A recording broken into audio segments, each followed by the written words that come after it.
Hello, and welcome to my channel. In the cold winter month of February 1967, Saginaw, Michigan residents were on edge as two double homicides, just days apart, gripped the city. Dr. Archer Claytor and his wife Marie were the first two to be discovered, and within days, Carl and Gertrude Middledorf were found under similar circumstances. Both couples were prominent in the community and well respected. In this episode, you will hear more of how the victims lived than how they died. I feel it is important to recognize all the accomplishments and the impact they had on their community, which is my attempt to not allow the individuals who were charged with their murders overshadow them. Archer Claytor was born December 2nd, 1893, in Copper Hill, Virginia. He was the son of William and Judith Claytor, who had both been former slaves. Archer was the 11th of 13 children. 10 are shown here with their parents. The family maintained a farm of 240 acres. All 13 children were educated in public schools. Three of the Archer siblings were doctors, another a dentist, and others were farmers and teachers. In 1923, Archer served in World War I. After returning from the war, he attended Temple University in Philadelphia. He did his pre-med work at Northwestern University in Evanston, Illinois, and his Doctor of Medicine degree in Meharry Medical College in Nashville, Tennessee in 1934.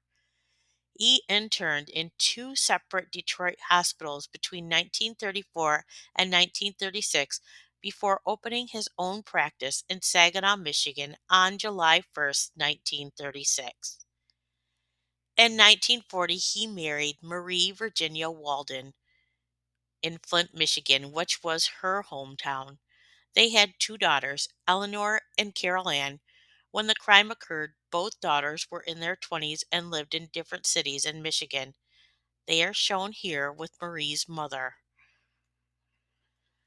August 1947, Dr. Archer was appointed by the city manager to be part of the Housing Commission and was in charge of organizing housing for Negro veterans.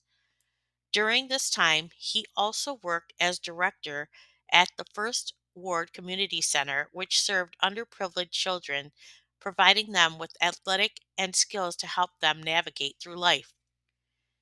In the early 50s, the housing project for the Negro veterans was completed and was named Claytor Court.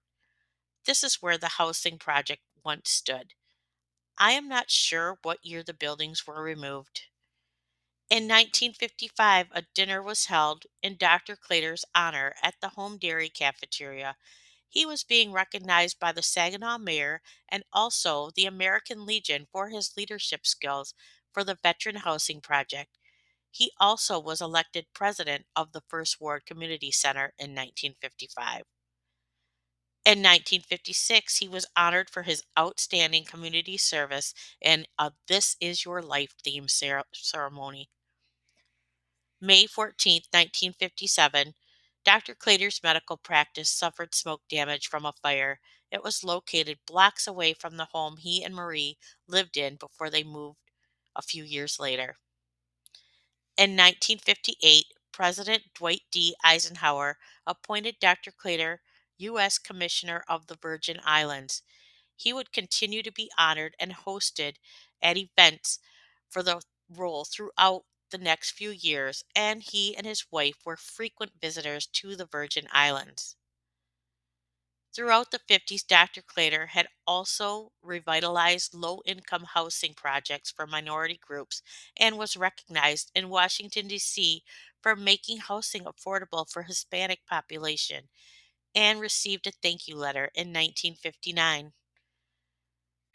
Dr. Claytor received many awards and achievements. However, in 1959, his highest honor came from the Michigan State Medical Society when he was named Michigan's foremost family physician. He was the first Saginaw physician to win the honorary title and the first Black to be honored since the award was created in 1947. October 1960, Archer and Marie attended a Senate dinner.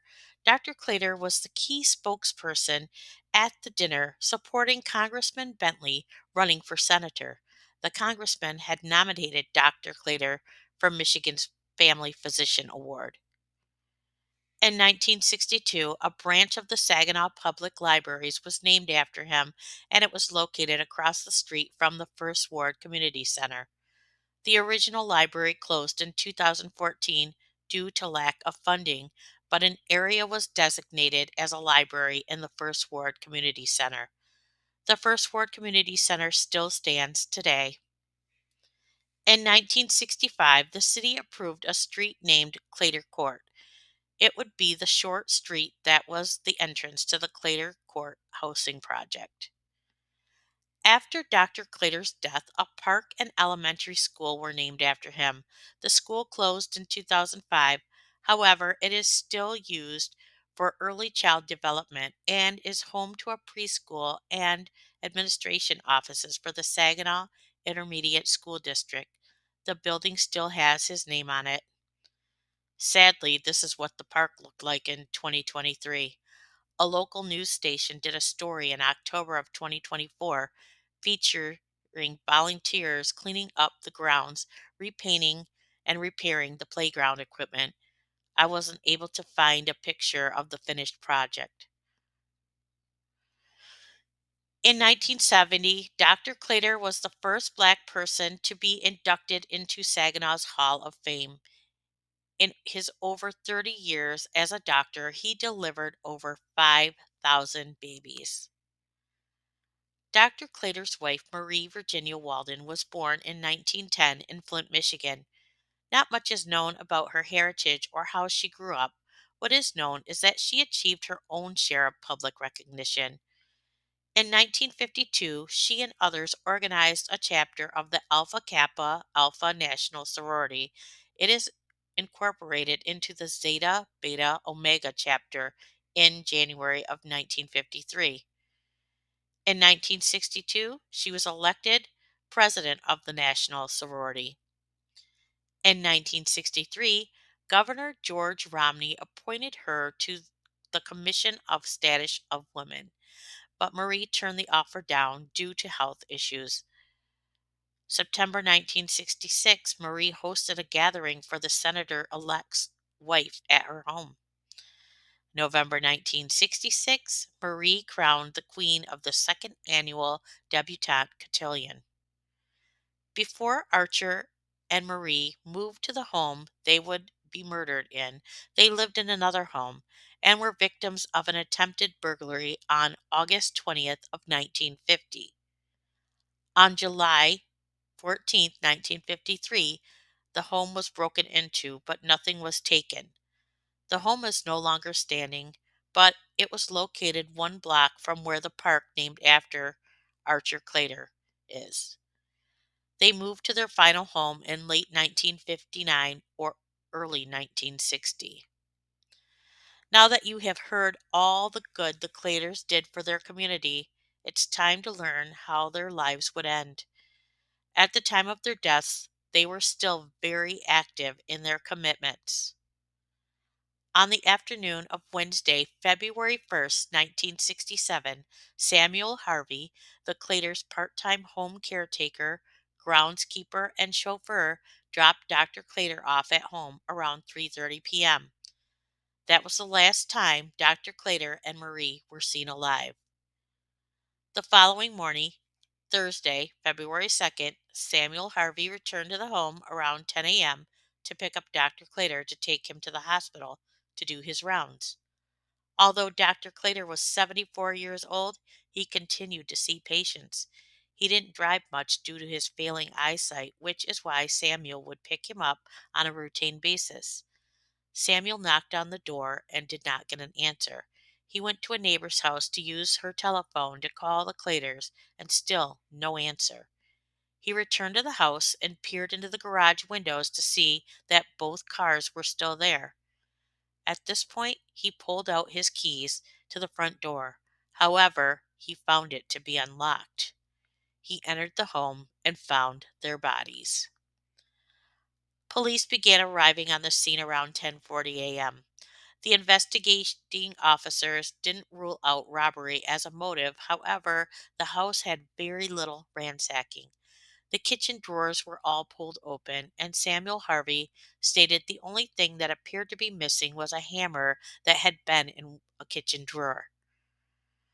The doctor's medical bag, which included drugs and narcotics, was untouched, and $1,300 was found in a locked trunk in the basement.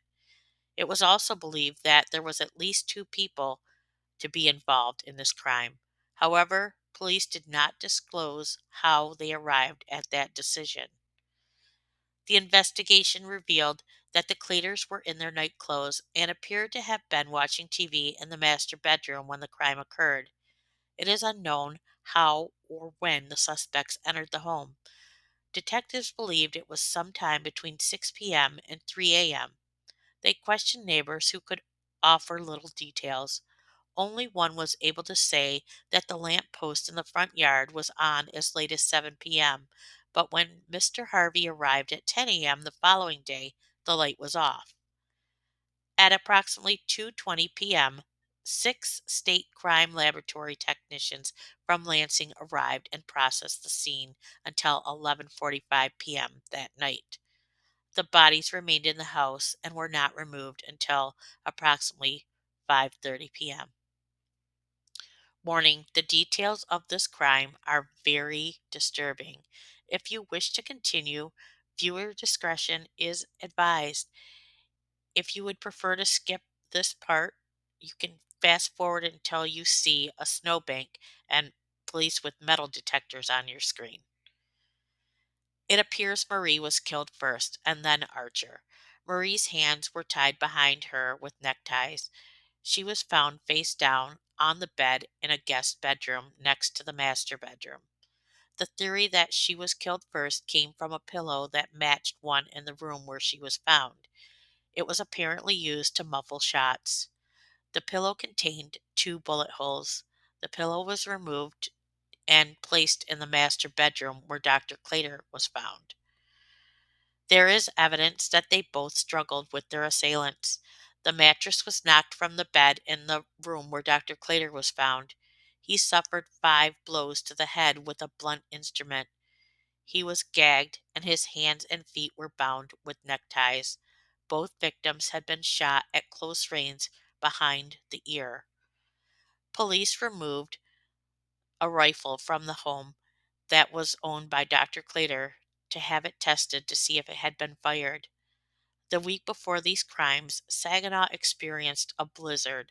The snow was still piled high in the Claytor's yard. Police used a metal detector to search the piles of snow for firearms or a hammer, which was believed to be used in the crime. The Claytor home is still standing today. The lamp post that the neighbors described when questioned is still there too. No weapons were recovered.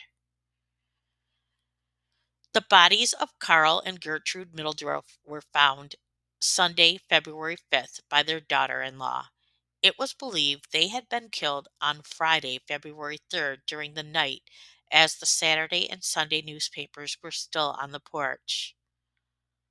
Although the newspaper headlines linked the two crimes at the time, the police did not connect the Middledorf and Claytor murders due to the methods of death not being the same. In fact, the Saginaw police thought the Middledorf's death matched the murder of an 82-year-old widow named Anne McCrae. She was murdered 2.5 months earlier on November 19th, 1966. It was still unsolved. Her house was 1 mile from the Middledorf's home. The Middledorf house was located 15 blocks, the equivalent of 1.5 miles from the Claytor house. At first, police did not believe robbery to be a motive. However, a day later, that changed when an empty money bag was found in the pantry. Also, a jar that contained money and was usually on a shelf in the living room was lying empty on the floor. The daughter-in-law who discovered the bodies and her husband had parked their car in the Middledorf driveway and walked to Trinity Church to attend the first service and found that the Middledorfs were not in attendance. The daughter-in-law went back to go check on them. The first church service had gone off as scheduled.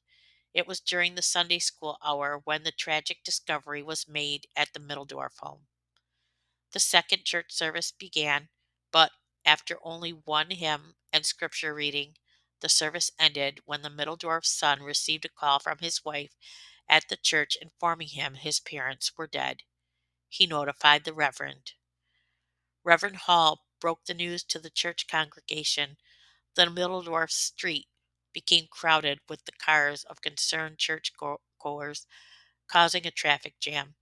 Members were shocked and could not think of anyone who would want to hurt them. They were well loved and by everybody who knew them. They had no enemies. The only living thing in the house was the Middledorf's dog, Snoopy, a fox terrier. Reverend Hall told the police, it would seem that he would have warned the Middledorfs. Snoopy would always bark when he heard someone coming. If he knew you, he would stop barking after he saw you, but if a stranger approached, he would keep barking until his master told him to stop. He always spent a lot of time around the back door. The back door is apparently where the intruder entered. The glass was broken out of the door, but the outer storm door was not damaged. Reverend Hall told police that the Middledorfs normally used that door because it was closest to the driveway and garage. Carl and Gertrude were from LaPorte, Indiana. September 1925, Carl was hired as a teacher at Trinity Lutheran School. He became principal in 1926. They were married on June 26, 1926, at Trinity Lutheran Church. They had two adult sons who had both started families of their own by the time of the Middledorf deaths. In the 1930s, Gertrude was elected treasurer of Trinity Lutheran Ladies Committee. She served on various committees in the church, which included planning events for the church, such as weddings. In 1949, she served on a committee to raise funds for St. Luke's Hospital's new nursery. She was still active in these committees until her death. In 1950, a surprise party was thrown by the congregation to celebrate Carl's 25th year with the school. In 1957, a new modern Trinity Lutheran School was opened right next to the church. Carl and Gertrude were involved in the committee to raise funds for the new school. In 1961, Carl was honored for his 35 years with the school. Both he and Gertrude were presented with a 30-day trip to Europe. In 1966, Carl retired as principal, but he took a job as a teacher at the school. Friends, neighbors, and church members described them as well-loved, outgoing people who were deeply involved in their church. As I mentioned, the police thought the Middledorf murders were linked to the murder of Anne McCrae. On Saturday, November 20th, 1966, Anne McCrae was found dead by her brother. The Friday newspaper was still on her porch. She had been stabbed 20 times, two of them in the heart, with a thin blade or an ice pick. Her purse was missing and a small change purse was emptied. Her wallet, watch, and keys were found in an alley a few blocks north of her home around 1 p.m. on the afternoon of Friday, November 19th, which was the day of her murder.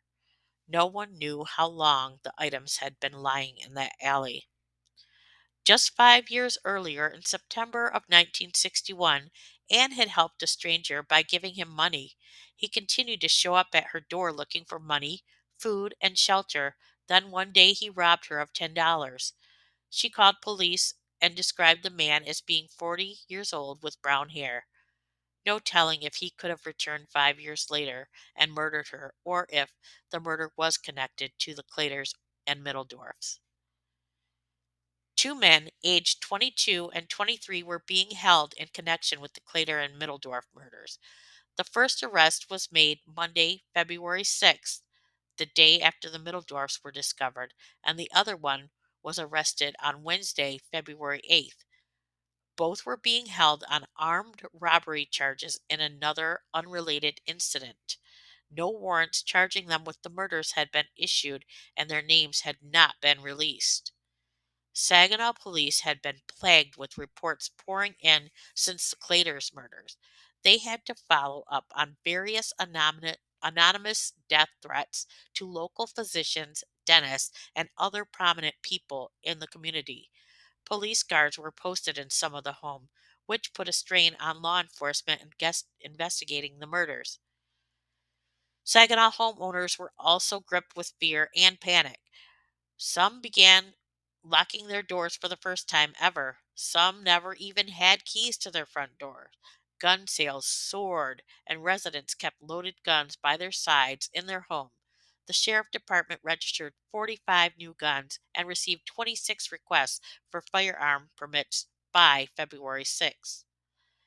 The Saginaw News conducted a survey which revealed that gun, ammunition, and lock sales skyrocketed after the double murders. Many stores were completely sold out. Warning: listener discretion is advised. The details of the Middledorf's deaths are horrific and very descriptive. 63-year-old Carl was found in an upstairs front bedroom in a kneeling position next to the bed. He had been gagged, his legs were tied with electrical cord, and his hands were tied behind him with cord from a Venetian blind. A plastic bag was knotted tightly with clothesline over his head. The autopsy showed that 8.5-inch knife was plunged into his back after he was already dead of suffocation. He had been also beaten. Time of death was in 1 to 3 hours of eating a meal. 62-year-old Gertrude was taking a bath. She was found nude in the bathtub, drowned in about a foot of water. She had no visible injuries to her body. The autopsy revealed she had been beaten in the face and her feet were tied together with a cloth. State crime lab technicians once again traveled from Lansing to process the scene. They determined the deaths occurred sometime between 8 p.m. and 10 p.m. on Friday, February 3rd, just 2 days after the Claytor's murders. The house was very well kept, so an empty beer can found in an alcove near the front door was the only thing that seemed out of place, but their car was also missing. It was found later that day abandoned in a public parking lot near downtown Saginaw. The police chief remarked that Carl and Gertrude were not wealthy. Private schools paid less than the public schools. Prosecutors believe two people were involved, just like the Claytor home. There was a trail of blood leading from the back door to the bathroom. The Middledorf house once stood here. The two houses to the left that can be seen in the crime scene photo are also no longer standing. This view is looking down Cherry Street from the Middledorf's home at the corner of Cherry and Ninth. Trinity Church stood on this corner and is no longer there, but the school still stands. As of Friday, February 10th, warrants had still not been issued for the two that were in custody, but were expected to be issued by Tuesday, February 14th. The prosecutor was quoted as saying, "We have very substantial leads on this case. We are waiting for reports from the state crime lab. Evidence of warrants will be analyzed on Tuesday. The suspects being questioned but are officially held on armed robbery charges unrelated to the double homicides." Telling the story of the Claytors and Middledorfs was easy because they were beloved by their community and had accomplished great achievements. But when I started digging into the criminals, I fell down the rabbit hole of trying to uncover all of their crimes. But if I continued down that path, the story would have never gotten told. I dig through everything I can find about whatever I'm researching, and in this case, it was tough because there was delay after delay in the filings. The prosecutor was keeping everything close to the vest. It was made it hard to learn what ultimately led to these two individuals. In some instances, information was simply not available. A lot of the locations in this story are gone, and the areas are very blighted to say the least, which also made it difficult. With that said, this story is ultimately about the victims, but unfortunately, one of the two men would dominate this story. And that is the reason I wanted to quit telling it so many times and would step away from it for months at a time. But I wanted to get the Claytors and Middledorf story out there. On February 14th, 1967, arrest warrants were issued for 22-year-old William Eddington and 23-year-old Ronald Johnson in connection with the Claytor and Middledorf murders. At the time, the prosecutors were not releasing details on how they arrived on these two suspects. Robert Curry, the Saginaw County prosecutor, held a press conference stating there would possibly be more involved and that one person was being held in Detroit. At the end of the conference, the prosecutor added that Dr. Claytor had delivered one of the accused, Ronald Johnson, into this world. The third person in Detroit was never charged with these crimes. February 15th, 1967, the arraignment of William Eddington and Ronald Johnson took place. The Saginaw County Courthouse was under heavy police guard as hundreds of spectators and news crews showed up to the courthouse and crowded the hallways to get a glimpse at the two men accused of the murders of the Claytors and the Middledorfs. Deputies from the sheriff department lined every floor in the courthouse, including the tunnel that leads from the jail to the courthouse. They communicated to each other using walkie talkies. One woman who was causing a scene was searched, and a .38 revolver was found in her purse. No additional information was known about the woman. She said she just came to observe. Deputies took the revolver away from her, but no arrest was made. Ronald and William appeared before the judge and were read their rights. Neither were represented by an attorney. They were held without bond. Both demanded examination of evidence. The judge scheduled an examination hearing for February 23rd, 1967. The following day, the prosecutor attorney started receiving death threats, phone calls from friends of the accused. A police guard was stationed at his home, and his teenage sons had been escorted to school by police.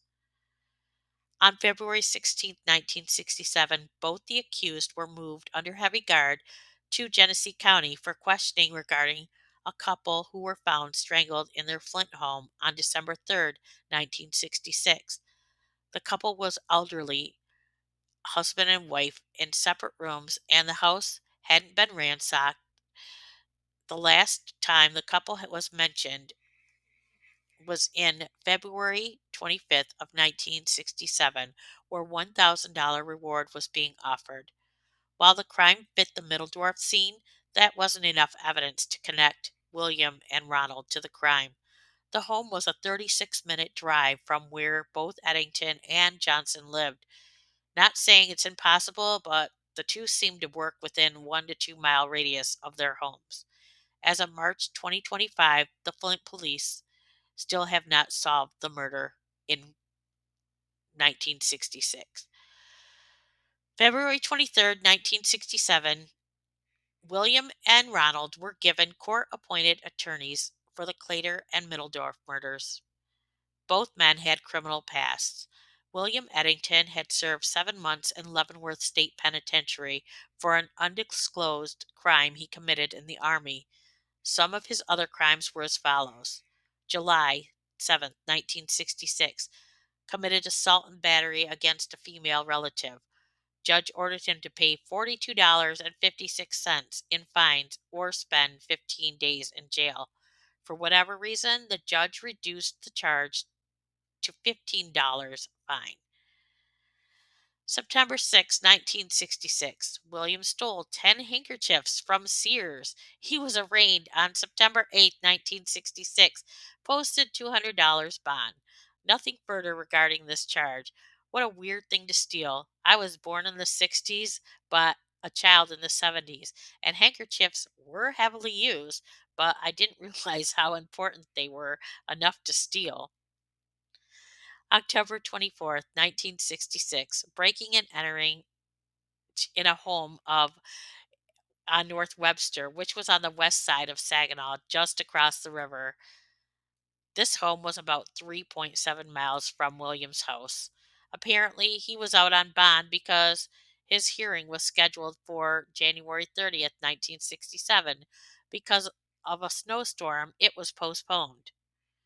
January 25th, 1967, breaking and entering an armed robbery of $260 from Goldie Caldwell. This is the crime the men were being held on before being charged with the Claytor and Middledorf murders. They were officially charged with the crime against Goldie on March 8th, 1967. Her home was right around the corner from William Eddington's apartment house.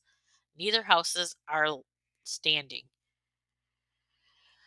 Some of Ronald's crimes were as followed. December 1963, larceny and auto theft, sentenced to 30 days in jail. January 25th, 1967, breaking and entering an armed robbery of 260 from Goldie Caldwell. As I said before, this is the crime they were being held on. March 1st, 1967, a preliminary hearing for Ronald Johnson was held, and he was only charged in the Claytor murders.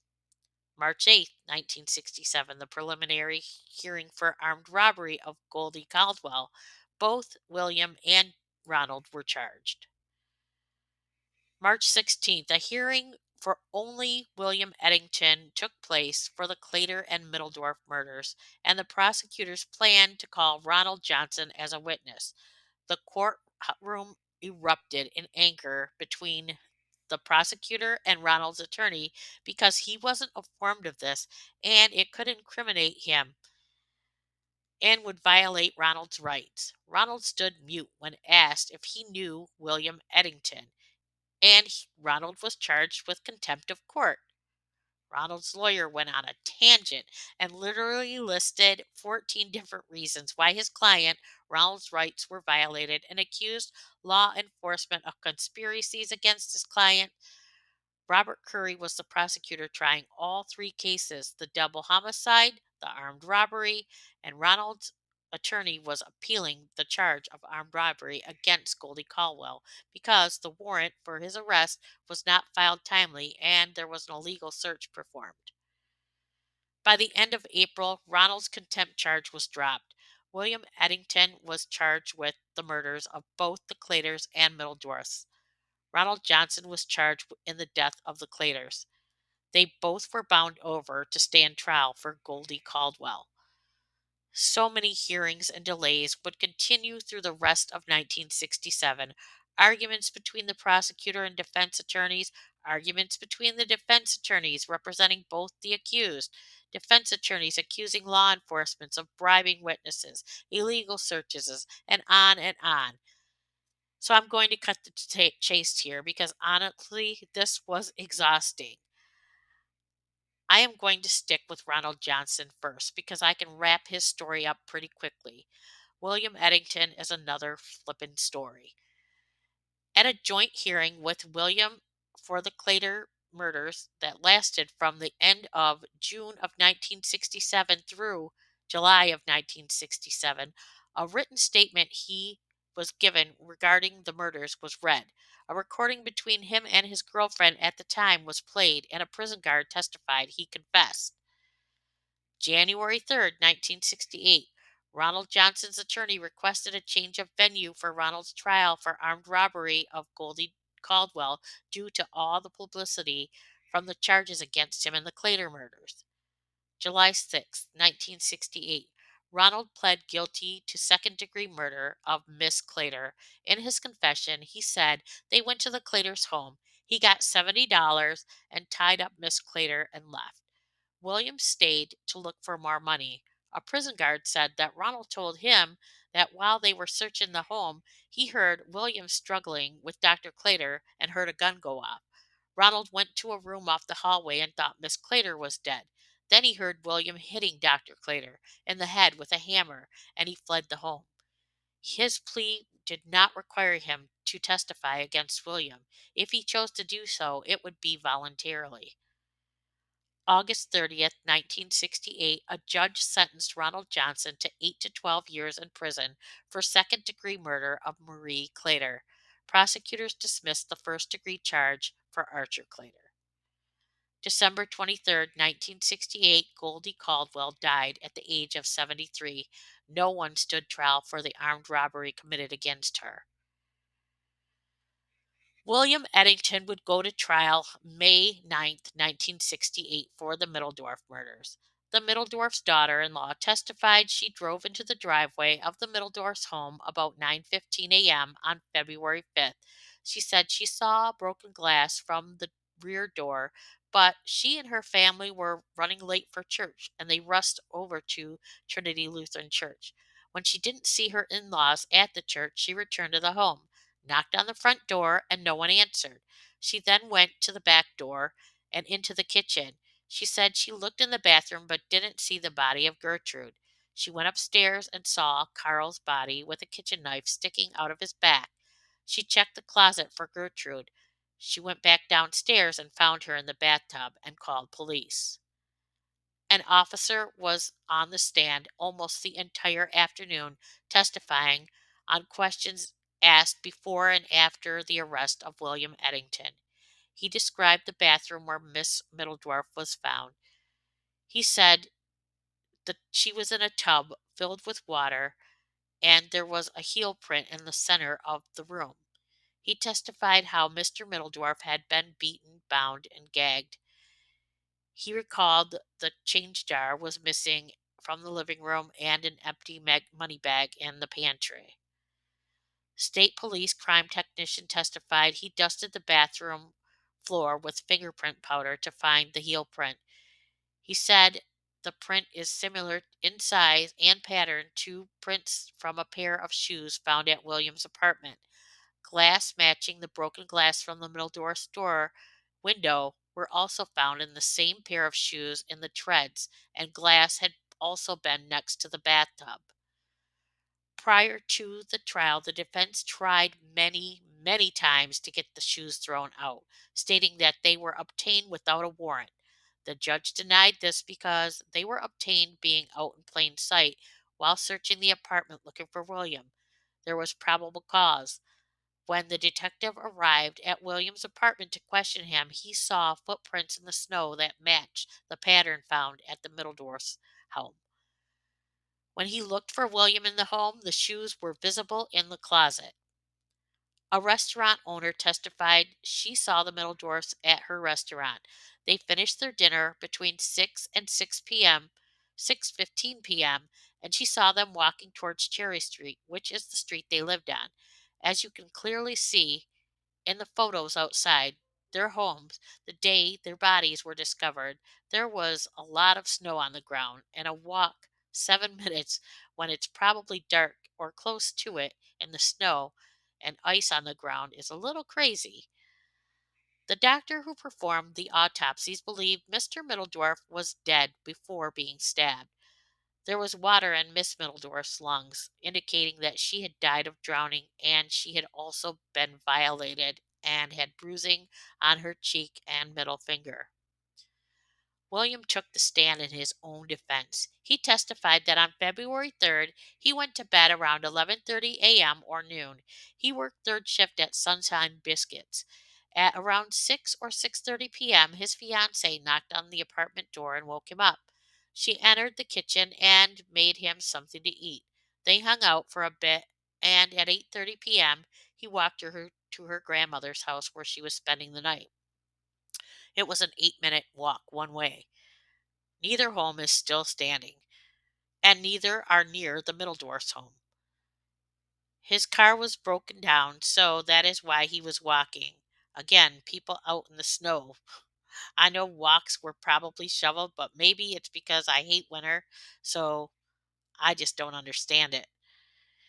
He was home by 9:15 p.m. and changed into his work clothes 15 minutes later. His stepfather came over. An exact time wasn't specified, at least publicly. They hung out and listened to records. Then his stepdad gave him a ride to work at 11:25 p.m. and he punched in at 11:35 p.m. All of this testimony was corroborated by his fiancee and his stepdad and his supervisor at the biscuit factory. The only person who gave a time that didn't fit was a coworker who said the first time he saw William was 12:30 a.m.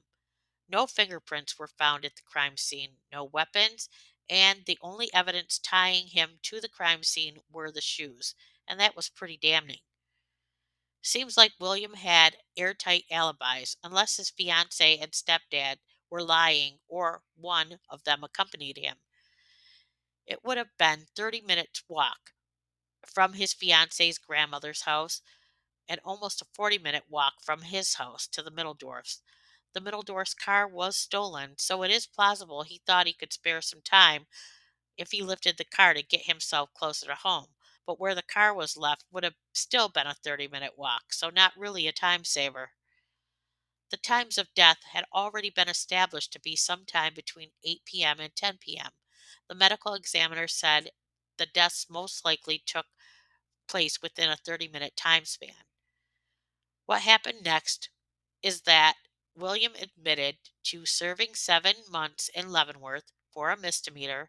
He admitted he had committed armed robbery and had charges pending against him, and also had charges pending against him and another double homicide.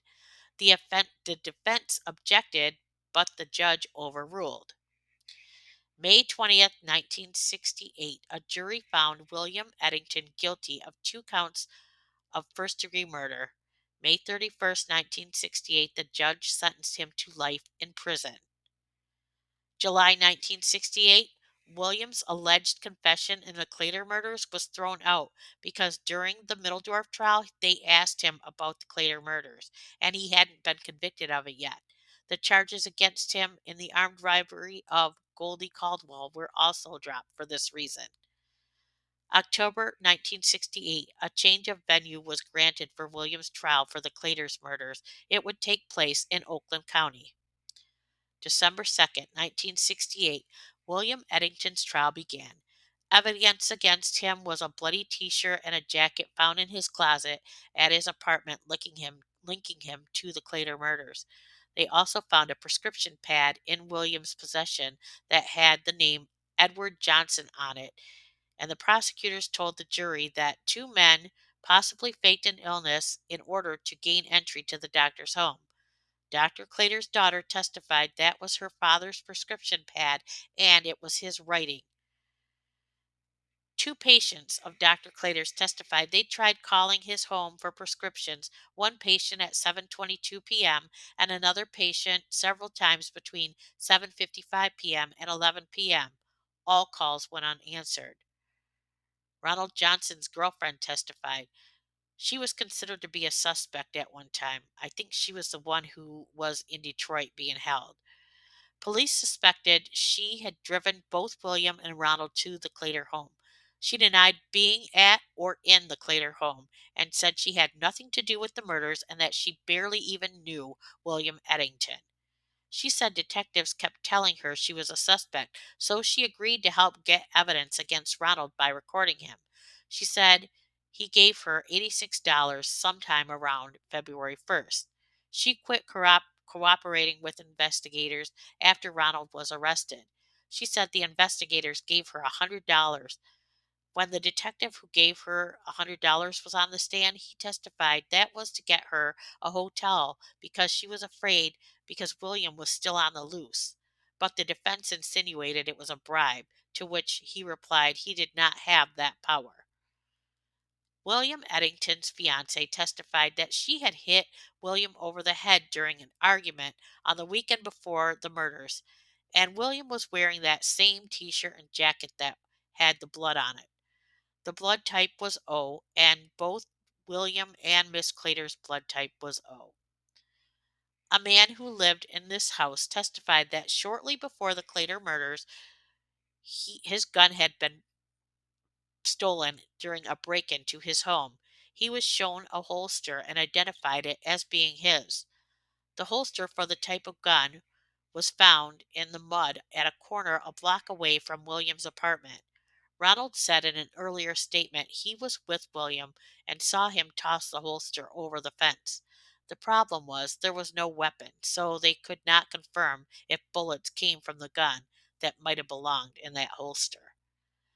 The police did dust the home for prints after it was discovered the gun was missing, but there were no prints that matched William. Ronald Johnson did end up testifying. He told the court Dr. Claytor had delivered him as a baby and that he had known William for about 12 years. He said he had seen William at a pool hall in late January and William showed him a 22 caliber pistol and said it was stolen from a Southside robbery. He said William fired the gun in the air, then tossed the holster over a fence at the corner between the pool hall and William's apartment. Ronald said the next time he saw William was on February 1st at the same pool hall, and William had the gun tucked into his belt. They started talking about casing some places. At around 6:30 p.m., they drove by a beauty salon, and William looked inside the window and talked about holding the place up and taking the women's purses while Ronald stole money from the cash register. They decided against it. Ronald said he bought a 4-ounce bottle of cough syrup with codeine to calm his nerves, and that gave them the idea to rob a pharmacist. They knew there was one who lived where knew where one lived, but they also knew a police officer lived on the same street. So after driving by the home, they decided against that. The address Ronald gives to the pharmacist's house is this one, which will come up again.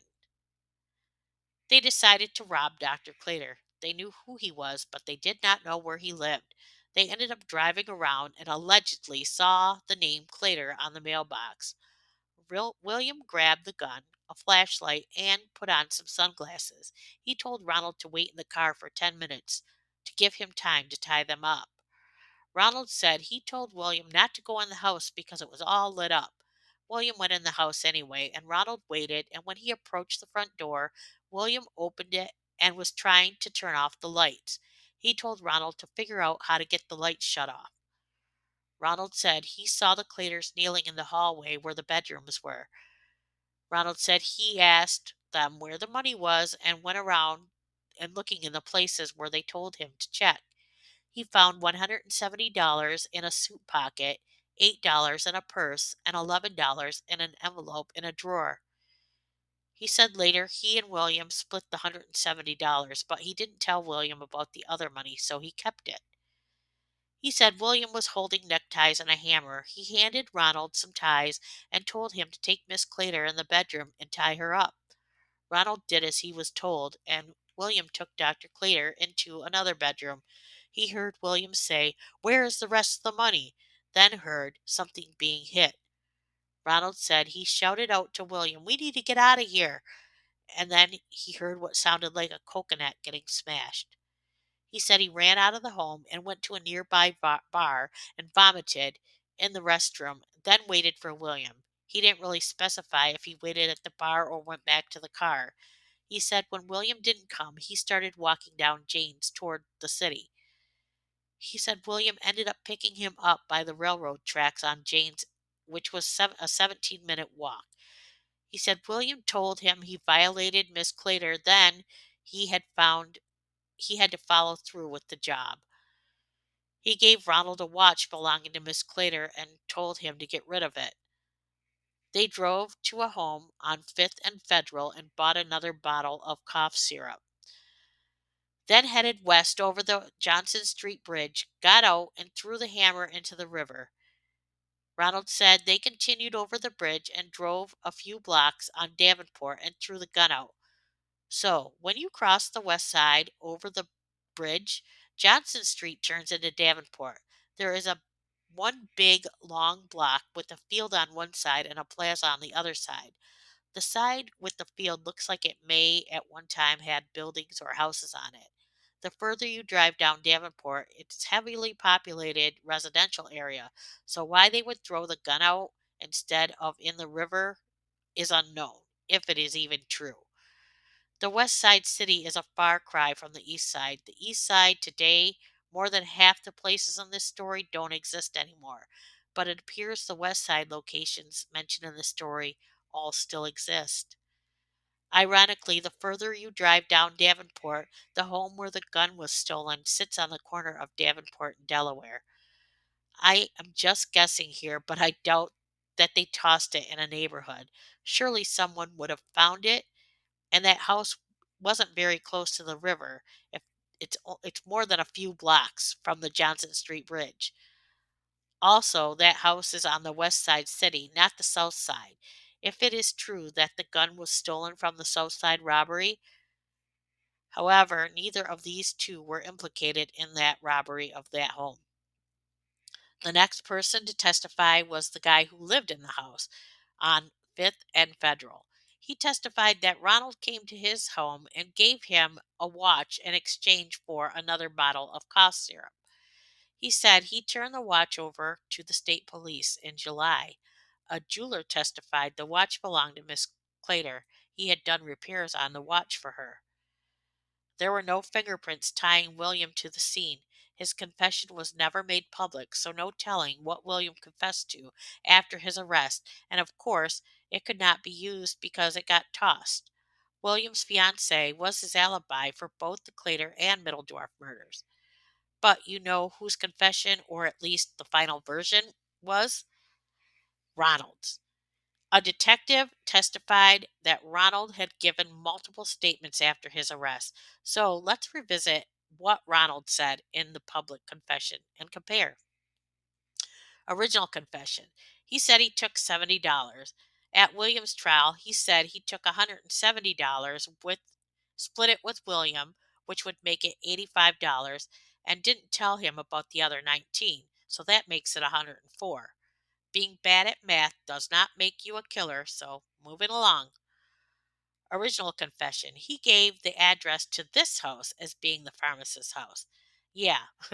So when I heard that the first time, I was thinking, you started out on the east side at a pool hall, thought about robbing a hair salon, also on the east side, but then decided to travel further west, probably using the Johnson Street Bridge and traveling back through that neighborhood where the gun was stolen, only a few blocks more to this house located off Davenport.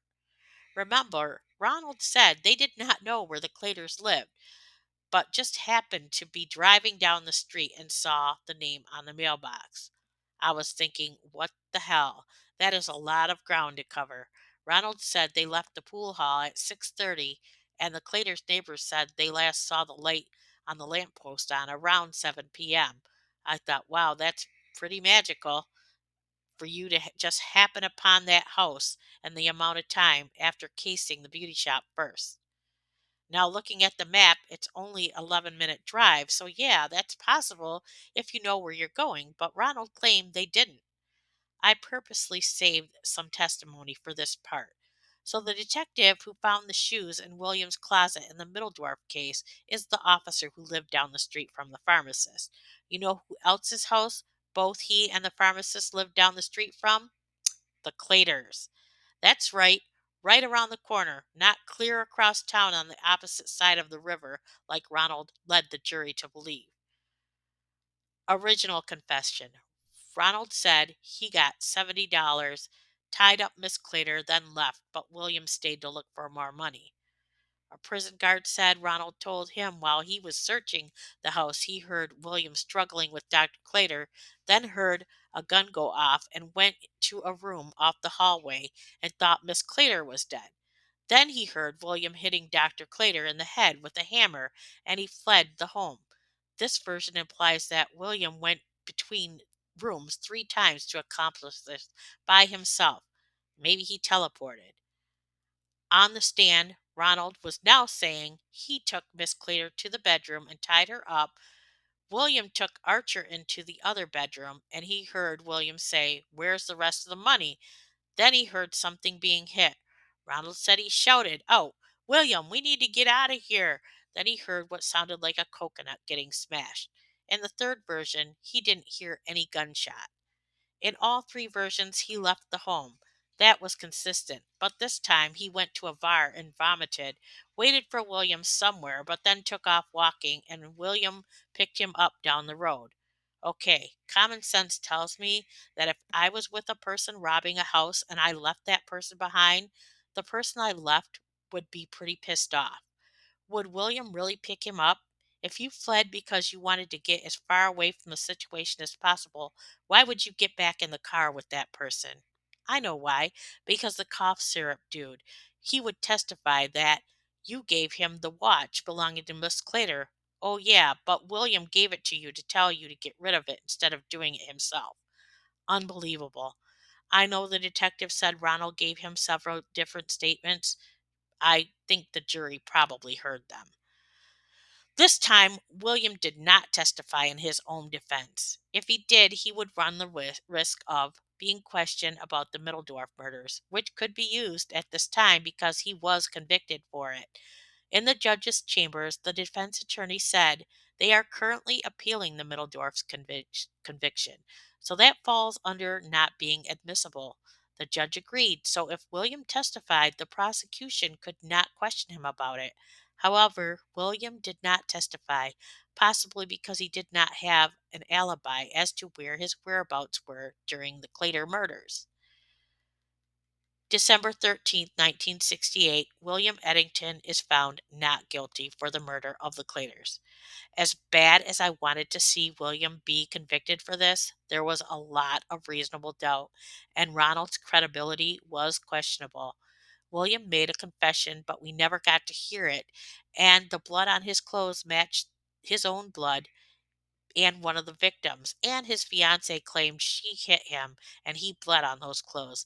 So I do understand why he was found not guilty. June 20th, 1972, a new trial was ordered for William Eddington for the Middledorf murders. The reason? Because the Middledorf's trial, he was questioned about the Claytors, hence the reason his confession was thrown out. His lawyers had been appealing William's conviction and had previously been denied, but this time the judge ordered a new trial. A year later, June 22nd, 1973, William was released on $10,000 bond while waiting for his new trial in the Middledorf murders. January 15th, 1974, around 10 p.m., William Eddington enters the Heidelberg Inn to commit armed robbery. I inserted current day photos matched with crime scene photos. A silent alarm was set off, which summoned the police, and by the time William was leaving the building, police were outside. So he retreated back into the building and holds 13 patrons hostage for 6.5 hours inside the bar. During this 6.5 hour standoff, police surrounded the building and tried to negotiate with William. Eventually, patrons overpowered him. He was taken into custody and treated for injuries he suffered in the scuffle. By the time the standoff ended, it was 3 a.m. on the morning of January 16th. January 31st, 1974 was William's preliminary hearing for the bar incident. His lawyer didn't appear at the beginning of the hearing, but did eventually and refused to represent him on this new charge. This was the same lawyer who helped him get the change of venue for the Claytors and a new trial for the Middledorf murders. He would continue to represent him in the new trial for the Middledorfs. The lawyer did say to observe the hearing on this new charge. William was asking to represent himself. However, at the last minute, another attorney appeared in court and agreed to represent William, but William refused his help and requested to represent himself and requested access to the law library, which the judge granted. When the hearing continued, testimony from patrons inside the bar revealed that William was one of two men who entered the bar. They fired bullets into the air and announced this was a holdup. When the alarm was pressed, his accomplice was able to flee, but William retreated back into the bar and pushed a pool table in front of the door. At this point in the story, I don't even know if the second man was ever even identified and lacked the ambition to check into it because at this point I was just tired of telling William's story. William ordered everyone on the floor, sending them behind the bar. He attempted to blindfold a 19-year-old female bartender, but ended up violating her on the bar floor. After the incident, he removed his ski mask and identified himself to the woman. The woman said he paced around the room trying to figure out how he could remove tiles from the ceiling to access the second floor so he could escape. The court broke for a recess. By this time, William re entered the courtroom and told the judge he could not represent himself after he had questioned the prosecutor's main witness, which was the female bartender. A bunch of back and forth between the new lawyer and William occurred, and ultimately, William decided to represent himself. Just a bunch of theatrics and delays. It was If he was hoping this would delay him from going to trial, he had another thing coming. May 15th, 1974, he went to trial and he was represented by an attorney. The jurors heard testimony from inside the bar and outside officers. An officer testified that when he arrived at the bar and opened the door, a man wearing an army jacket and a ski mask grabbed a woman and held a gun to her and told the police to leave or else he would shoot her. She was the bartender who would later be victimized by William. The bartender testified that after the incident happened with her on the floor, William told her to serve the patrons top shelf liquor. She then sat next to him on a bar stool and tried negotiating with him. She was able to convince him to let the other women in the bar leave. She said during her conversation with William, she acted like his friend, trying to diffuse the situation and talked him out of taking his own life, which he was considered doing. After the women were allowed to leave, the remaining men took a vote and decided whether or not they should overtake William. One man charged him from the front, while another man hit him from behind with a chair. The gun fell on the floor, and another man picked it up and held it on William. One man told him not to shoot William. A struggle for the gun between William and the owner of the bar caused the gun to go off, and the bar owner was shot in the leg during the struggle. Another person was able to open the front door and let the police in. May 23rd, 1974. A jury found William guilty of robbery but not guilty of the violation of the female bartender. The jury's issues with the female were: did she go to the hospital before or after the police station? Also, the doctor who examined her was on the witness list but never testified. Others who did, including herself, must not have been enough to convince them. I'm guessing the fact that she sat with him and tried reasoning with him and successfully convinced him to release the other women. The jury must have thought she must have been okay with what happened to her. It was a different time back then, but even in today's world, you still see how women who are not taken seriously when this happens to him. And I think that is disgraceful. June 13th, 1974, the judge sentenced William to life for burglary with the possibility of parole every 10 years. June 19th, 1974, Ronald Johnson was released from prison on good behavior. The state re examined Ronald's original confession and concluded he only took part in the burglary and not the murders. Since his release, I think he managed to stay out of trouble. If he is still alive, he would be 79 or 80 years old. July 16th, 1974, Williams' trial for the Middledorf murder once again took place in a change of venue, this time in Wayne County in the Detroit courthouse. The shoes that contained the heel print found at the Middledorf with glass that matched the window were still allowed into evidence, but this time heavily scrutinized. On cross examination, the defense was able to point out that one of the officers investigating the scene had shoe prints that had a similar pattern. The Middledorf's son also had been wearing some rubber soles over his regular shoes to make it easier to walk in the snow. Those soles also matched the pattern, and both these individuals walked into the bathroom. The rest of the testimony was the same as his first trial. He was with his girlfriend and stepdad, then at work. July 26, 1974, the jury found William not guilty for the murder of the Middledorfs. He was still doing life for the armed robbery at the Heidelberg Inn and was denied parole each time he came up for it. In 1992, a parole board did recommend him for parole, but a judge denied it in 1993. In 2003, William was denied parole again, and an article appeared in the paper as told by him that he should be free by now, that he has no violations on his record since he has been in prison for the last 29 years.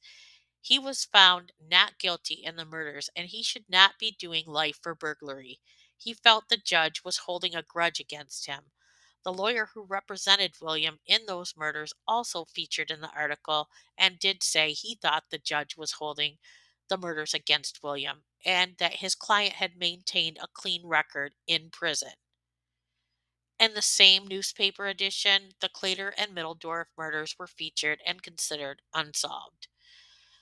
Seems like any time William was up for parole, the newspaper would receive letters regarding whether or not he should be released. I included just a couple excerpts from two letters. In 2004, one person thought William should stay in prison because the article that was published in 2003 from his viewpoint was all about him and what a good person he was, and nothing to do about the trauma he had caused to the bar patrons that night. In 2008, he was denied parole again, and another letter was received in 2009 stating he should be released and shouldn't be serving life for burglary. William was diagnosed with brain cancer in March of 2012, was transferred to Duane Waters Health Facility, which is a government-owned healthcare facility which is part of the prison system. His cancer progressed and he died at the age of 67 on November 25th, 2012. As of 2025, these murders are technically unsolved. Ronald Johnson was released after 6 years and was not found responsible for the murder of Marie Claytor. No one ever paid for the murder of Dr. Claytor. William served 5 years for the Middledorf murders, then his conviction was overturned. Ronald was never convicted of armed robbery against Goldie Caldwell, and the charges against William were dropped in her case. This map shows the area of the crimes one or both of these men allegedly committed.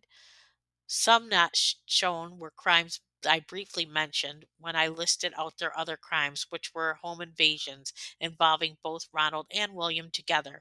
Some, the same block they lived on, and one was William's relative. Then there is the unsolved murder of Anne McCrae. Were one of both of them responsible for it? It seemed to be in the area of their crimes. Maybe the person she befriended 5 years ago was responsible. I am including her in this because Anne McCrae's house once stood near this corner. If you turned around from where her house once stood, you can see the Heidelberg Inn. No more murders like Anne McCrae's, the Claytors, or the Middledorfs occurred after these two men were incarcerated for the short time. These murders were brutal and invoked fear in the community. The victims were well known and did commendable things in their lives. Dr. Claytor is still mentioned to this day for his accomplishments, especially during Black History Month. May they all be resting in peace. Thank you for listening, and I will catch you on the next video.